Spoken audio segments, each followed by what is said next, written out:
He killed his baby. 20-year-old Katie Pladl. Incestuous relationship with their biological daughter. In 1995, a 20-year-old man named Steven Pladl was navigating the uncharted waters of the early internet in New York when he stumbled upon a chat room. There, he met 15-year-old Alyssa Garcia, living in San Antonio, Texas. What began as innocent conversations between two strangers soon grew into something more. Alyssa, excited by the idea of connecting with someone so far away, found herself drawn to Steven. This kind of long-distance connection was rare in the days before social media and smartphones, which made their bond feel even more special. Steven's feelings quickly intensified, and he began pushing Alyssa for a romantic relationship. Despite the distance and their age gap, he convinced her they were meant to be together. They exchanged love letters, and soon their online conversations took on the shape of a forbidden romance. Alyssa's parents disapproved of the relationship and tried to intervene, but without fully understanding the dangers of the internet, they didn't take as strong a stance as they should have. Eventually, Steven made the trip down to Texas to meet Alyssa in person. It was a moment Alyssa had been dreaming of, but for her parents, it was a nightmare. They strongly opposed the visit, but didn't explicitly forbid it. Steven's influence over Alyssa only grew from there, and not long after, at the tender age of 16, she ran away with him to New York. The young girl's dreams of love and adventure quickly turned into something much darker. Once in New York, Alyssa became pregnant with Steven's child. She gave birth to a baby girl they named Denise. The birth of their daughter should have been a happy moment, but instead, it marked the beginning of a much darker chapter. Steven was not ready to be a father. He was prone to anger and found Denise's constant crying unbearable. His temper would flare at the smallest inconvenience, and his frustration soon turned to violence. Alyssa, still a teenager herself, was horrified as Steven began taking his rage out on their helpless baby. He would scream at Denise, pinch her, and on more than one occasion, leave her bruised and battered. In a particularly terrifying incident, Steven locked Denise inside a cooler, snapping it shut as she wailed. Alyssa, heartbroken and terrified, would wait for Steven to turn away before rushing to free her daughter. Each time, she found Denise gasping for air, drenched in sweat. Alyssa knew she had to protect her daughter, but fear paralyzed her. She was trapped between wanting to escape Steven's cruelty and being too scared to speak up. He was verbally, emotionally, and mentally abusive throughout our 20 years together. He did do many violent things. In the end, she made a painful decision. Rather than reveal the truth of Steven's abuse, she told everyone that she was struggling with depression and financial problems. She decided to give Denise up for adoption, hoping it would give her daughter the chance at a better life. Her only solace was the belief that Denise would grow up in a safe, loving home, far away from the horror she had endured. Denise was adopted by a couple from Dutchess County, New York, Anthony and Kelly Fusco. They renamed her Katie, and she grew up in a stable, nurturing environment with no memory of her biological parents or the trauma she had survived. Katie thrived in her new home. She was raised alongside the Fusco's biological daughter and found comfort in her new family. Katie discovered a passion for art and became known for her comic strips, which provided her with a creative escape. Her adoptive parents, unaware of her past, supported her dreams of attending college and pursuing a career in advertising. Meanwhile, Alyssa's life continued in the shadow of Steven's temper. Despite everything that had happened, she stayed with him, hoping that somehow he might change. Over the years, they had 2 more daughters, and in 2006, they finally married. Alyssa tried to convince herself that Steven had matured, but his anger was still very much alive. He would throw tantrums, punch walls, and hurl furniture across the room. While he didn't physically abuse their younger daughters, his presence was a dark cloud that loomed over the family. Alyssa carried the guilt of giving up Denise for adoption, never fully recovering from the loss.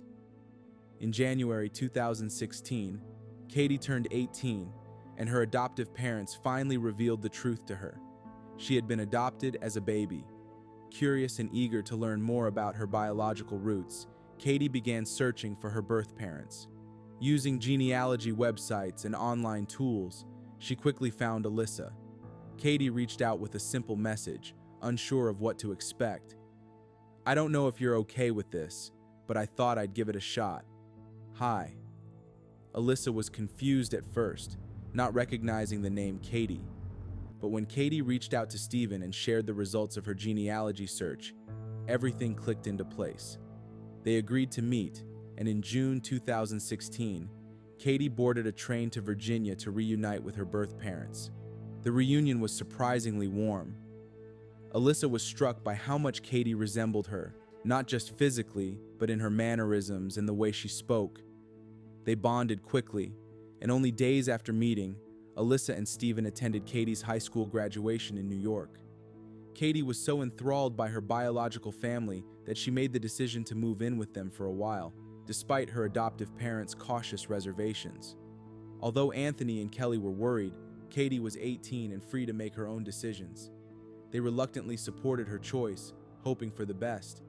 However, things were far from perfect behind closed doors. By this point, Alyssa and Steven had been living separately in the same house, their marriage all but over. Steven had grown cruel once again, constantly belittling Alyssa and lashing out at her in fits of anger. Alyssa tried to warn Katie about Steven, revealing the abuse she had endured and the real reason she had given her up for adoption. To her surprise, Katie seemed unfazed. In the months that followed, Katie grew closer and closer to Steven, much to Alyssa's discomfort. Steven began taking Katie to the shooting range, bonding with her over his love for guns. His behavior became increasingly erratic. He shaved his beard, started wearing tighter clothes, and began spending all his time alone with Katie. He even started falling asleep in her room at night. When Alyssa confronted him about it, Steven exploded in rage, denying that anything inappropriate was happening. Alyssa, however, couldn't shake the feeling that something was deeply wrong. Alyssa was disappointed and decided to move out of the house after filing for divorce. Katie chose to stay with Steven, while Alyssa left with the other children. Although both parents shared custody of their two younger children, the elder daughter felt uncomfortable with Steven and did not want to live with him and Katie during her father's custody period. This raised Alyssa's suspicions, leading her to read her elder daughter's diary. Her heart sank as she uncovered the horrifying truth in her daughter's own handwriting. The entries revealed that Katie was pregnant with Steven's child, and they had been acting like a couple, with Steven even referring to Katie as his wife. In one chilling passage, she wrote that Steven no longer wanted Katie to call him dad. He wanted her to call him her husband. Alyssa was about to lose her mind and immediately called Steven, demanding answers. She asked, "Is Katie pregnant with your child?" To this, Steven casually replied, "I thought you knew. We are in love."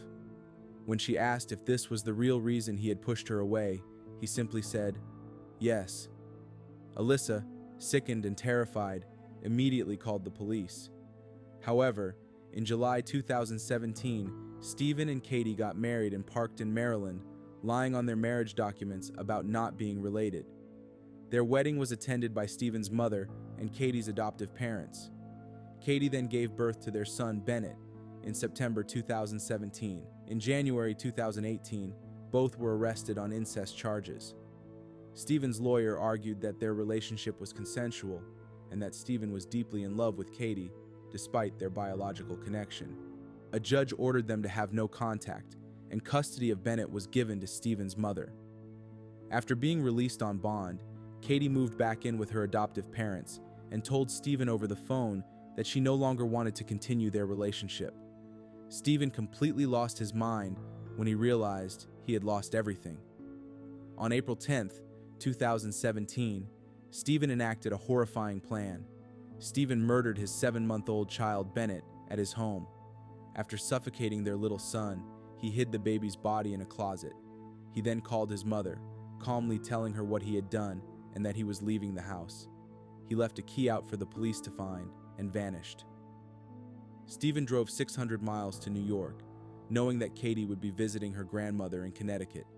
He followed her and her adoptive father, Anthony, as they made their regular drive. When they stopped at a rural intersection, Steven saw his chance. He stepped out of his car, semi-automatic rifle in hand, and opened fire on the truck. Both Katie and Anthony were killed instantly in the barrage of bullets. The police quickly discovered the grisly scene. but Steven had disappeared once again. By the time they tracked him down, it was too late. Steven had turned the gun on himself, ending his life. Alyssa, still in Virginia, learned of her daughter's death through news reports and crime scene photos online. The image of Katie's blood-soaked body in the truck was more than she could bear. Her firstborn daughter was gone, the reunion that was supposed to bring healing instead ending in unimaginable tragedy. In a statement to the media, Alyssa shared her pain, saying, "I can't put into words how betrayed and disgusted I feel. I waited 18 years to have a relationship with my daughter, and now he's destroyed it. Steven took her from me once when I gave her up for adoption, again when he ran away with her, and finally, when he killed her." Now, Alyssa is trying to move on, but it's not easy. She reflected, "Hearing that he killed her, the baby, and her adoptive dad, it broke me. I was crying, feeling like I was falling apart. It's been such a hard time. I'm devastated by losing Katie, her adoptive dad, and the baby, but at least I don't have to live in fear of Steven anymore." Alyssa did not blame Katie at all. She believed that Steven might have manipulated and convinced her to enter the relationship, much like he had done to her years earlier. Thanks for watching, and if you found this interesting, please like and subscribe for more content like this.